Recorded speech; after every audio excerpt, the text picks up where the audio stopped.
The amount of symbolism in Bad Bunny's performance must be discussed. So lock in. Here we go.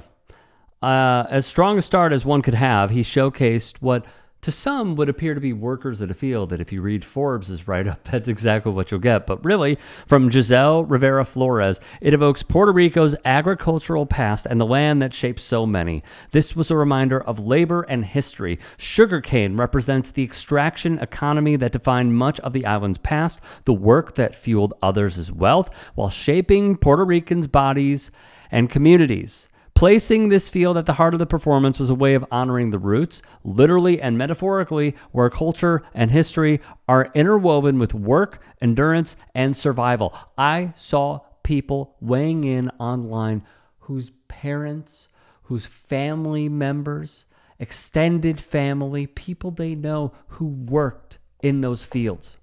And this is why these performances are so important, because it's a history lesson. And it's also a reflection of how it hits home to so many. Essentially, and I agree with this message, Puerto Rico's sugarcane plantations were the backbone of colonial extraction for centuries. Spanish and then American corporations built wealth on the labor of enslaved and exploited workers. These are political statements being made. We must also mention at the start, he said, "Que rico es ser Latino," which roughly translates to how wonderful it is to be Latino. Throughout the first minute and a half of the performance, there are nods to Puerto Rican culture like street vendors, as seen here, OGs drinking and playing dominoes. That was cool. Ladies getting their nails done, which may have a deeper meaning. Like, yeah, nail techs are awesome. And Benito has had his nails done and he celebrates the culture, of course, but also years prior, he posted that a salon wouldn't serve him because of his gender. That was in Spain. Many attacked him for being gay. There was a ton of homophobia at the root of this. And it didn't stop him because he showed that he still supports the LGBTQIA plus community. It honestly reminds me of Caleb Williams, Chicago Bears quarterback, who pays homage to his mom, who was a nail tech, owns her own business, and that's why he paints his nails. And still to this day, there are football fans who go after him. Next came the stalls of workers and their businesses, the shaved ice treats, a staple of street vendors. An incredible reference was this, though, for those in Los Angeles, where I used to reside. That is Via's Tacos in the city. They would post on their IG. I want to give a huge thank you to Bad Bunny for hand-selecting me and giving me an opportunity to represent my people, my culture, my family, my business. The Super Bowl halftime performance goes down as one of, if not the biggest Super Bowl halftime performance of all time, and what an absolute honor it is to have been part of such a special moment. We sold our first taco in the front yard of my grandma's house in Highland Park. Great area of LA. I love Highland Park. More than 8 years ago, and I feel that every taco along the way brought me here today. For this moment, I couldn't have sold that first taco for this moment, exclamation point. I couldn't have sold that first taco if my parents didn't make the difficult decision to leave their homeland for a better life and immigrate to the U.S. This one is for all the immigrants who paved the way before us to make this moment possible. It's a product of immigrants. As a first-gen Mexican America, born and raised in LA, it's an honor to represent my raza and all the taqueros of the world by bringing my taco card, to his Super Bowl halftime performance. Do you understand how local that is? Do you understand how selective that is? And there will be more. Mexico versus Puerto Rico, the rivalry in boxing. I mean, as a boxing person, this is absolutely historic, but we should note those were not actors. They were fighters. Xander Zayas, a champion, repped the island, while Emiliano Vargas repped Mexico. Zayas, 23-0, 13 knockouts. Vargas, 16-0, the same amount of knockouts. From Flores, the visuals shifted into scenes of daily life that felt deeply familiar to many Puerto Ricans and Latinos alike. She would mention the food being sold, the coconut water, everyday people going out and having the day that they would like to have. These were intentional references to the community spaces that sustain culture from generation to generation. The bodega represented home in motion as the place where language stays intact, where tradition lives in small exchanges, where belonging is understood without translation. The set was a staple, this one right here that you're seeing, during his residency on the island. It depicts a typical Puerto Rican casita, which feels like home, whoever might be there, friends, family, neighbors, etc. Which brings me to this, and this is my only gripe. I have one singular gripe with this entire performance. Why is Alex Earl there? A MAGA person? Why? Like, does this represent something else? She's a Trumpy. She takes pictures with Ivanka. I mean, whatever, let's move on. This scene where he kicks open the front door, then a wave of dancers get down with the camera going in one motion. This is important because the songs that were played were by Daddy Yankee, Hector El Father, Don Omar, and Tego Calderon. As one commenter put it, and I give this the stamp of approval as well, honoring everyone who paved the way for him is the mark of someone who truly knows you don't reach the top alone. Exactly. That is why he is so quality with this performance. He is once more saying, I see you guys. Thank you for doing what you did so I could also be here, and I honor your respective legacies. 4 minutes in, we once more have Benito recognizing the LGBTQIA plus community with this visual, which I love to see. We should also recognize the number 64 on his jersey. Vogue would print the significance of that number. Fans speculate that 1964 is the year in which his mother was born. Of note, he did not put Martinez, he put Ocasio on the back. Other reports indicate the number honors his late uncle who played football and wore the number 64. The wedding scene, that was real. Variety confirmed it from the AP. After the show, his representative confirmed that the couple had actually been married during the show. The husband and wife invited him to their wedding, but he said they should instead be a part of his halftime show. The artist served as a witness and signed their marriage certificate. The cake was real as well. Do you understand the character of this man? I mean, he sets up nonprofits. He gives back a ton in his community. But for them to say, we want you to officiate, and he's like, yeah, better idea.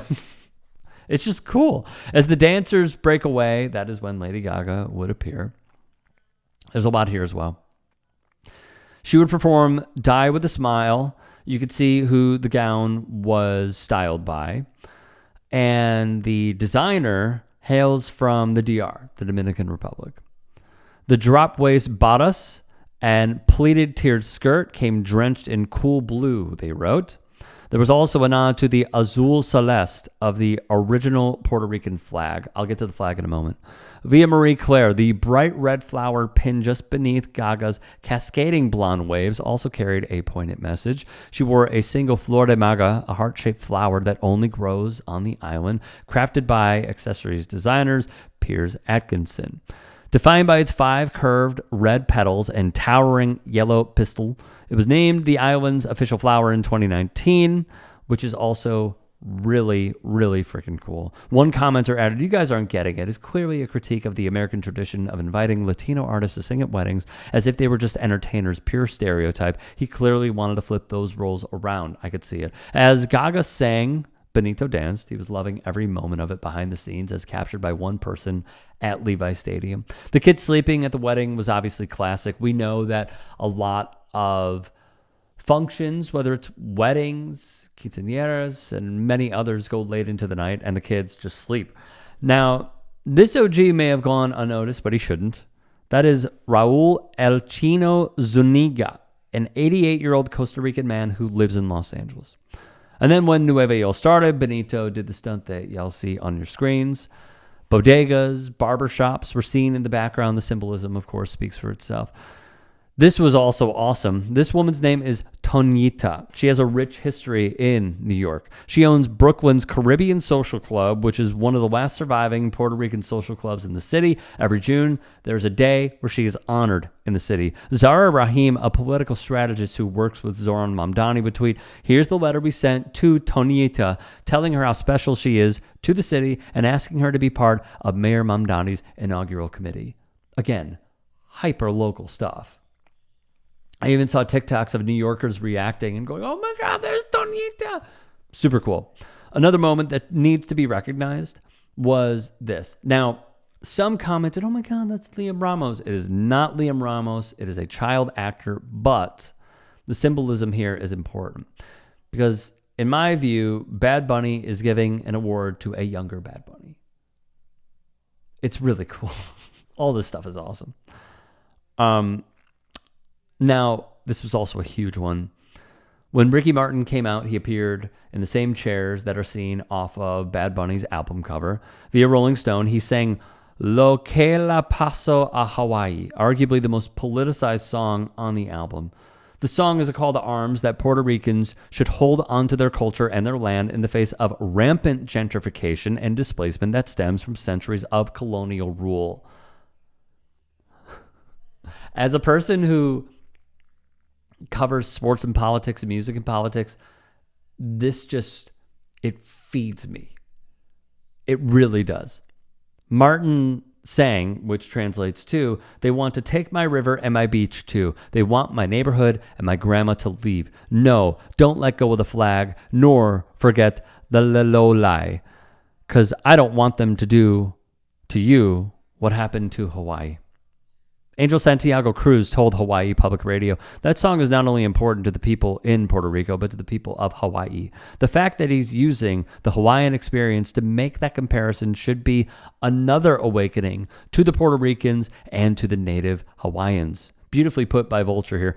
The particular song compares the colonization of Hawaii and Puerto Rico. That Bad Bunny gave the song to Ricky Martin feels especially moving because Martin praised Bad Bunny in a letter, which would read, "I know what it means to succeed without letting go of where you come from. I know how heavy it is, what it costs, and what is sacrificed when you decide not to change because others ask you to.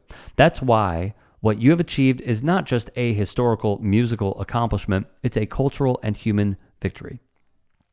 Andrea would hit the nail on the head here because I remember Ricky Martin. I'm old. I remember Ricky Martin and how he came on the scenes with Livin' La Vida Loca. He was humongous. Humongous. I had his album.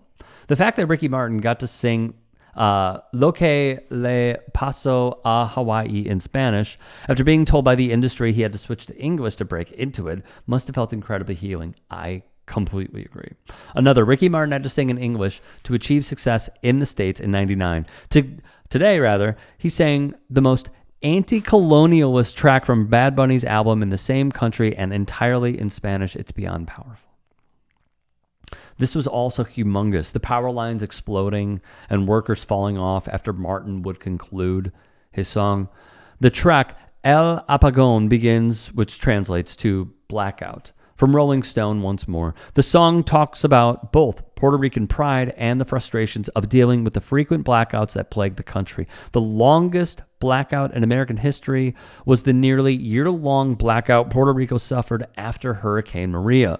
The situation was so dire that many citizens taught themselves basic electrical skills and began risking their lives climbing electrical poles in order to begin reconnecting loose or damaged power lines and restoring power, sometimes to entire towns. This poignant moment in the show demonstrated the continuity between colonial exploitation of Puerto Ricans across centuries.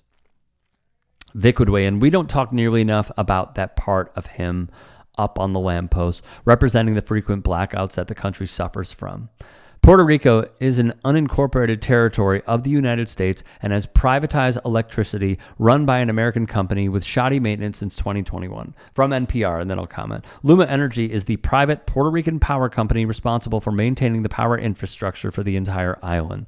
So what Vic said is not entirely true, but the message remains true. Though its name has become synonymous with power outages, one of the bleaker parts of Puerto Rican life right now, Bad Bunny used it as a vehicle for his message of pride, showing once again that even the worst experiences of Puerto Rican life can feel like the stuff of legend. At this point, if someone is right-leaning or just not getting it, I have to question where they are coming from. Because Puerto Ricans suffer because of United States oligarchy, because of the iron fist of capitalistic rule. And he's displaying this for everyone to see. Then, having this flag in his hands was vital. He is holding the flag associated with Puerto Rican independence. It was banned by the United States for a very long time. This is not only political, but an act of resistance. Lewis would write, Bad Bunny, real name Benito Martinez Ocasio, supports the Puerto Rican independence movement. This is evident in his Tiny Desk performance, which everyone should go see. Everyone should go see. It was fantastic. Where he proclaims, Viva Puerto Rico Libre. Also, during the last elections, he endorsed a coalition formed by two parties that seek to end the island's colonial relationship with the states. One of them was the pro-independence party of Puerto Rico. Additionally, in the Super Bowl performance, he played two songs that critique the colonial conditions imposed on Puerto Rico, specifically addressing the issues of land rights and infrastructure, problems the states perpetuates while promoting privatization and the rising cost of living on the islands. That is exactly what so many billionaires want. They want to privatize everything, which of course comes with them making record profits and us suffering. In the end, he showed that America is not just the United States, it is the Americas. With all flags of the continent being displayed, he would proclaim, God bless America, and list nearly every country. At the show's conclusion, he held up a football that read, Together we are America, and we're still here. And then one user caught it as well. Bad Bunny saying, God bless America, then brought out the flag of every country in the American continent to remind gringos the world doesn't revolve around you. Exactly. And that is something that so many who look like me need to change. They have to. America is not the United States. America is the Americas. A unifying message, one of togetherness, one of being in unison with one another, and the other halftime show, the complete opposite. If you can and are willing, please become a paid member here at TYT Sports. And or go to tyt.com/join. In addition, you can follow me on Twitter, Instagram, and TikTok. Appreciate it. Have a great day.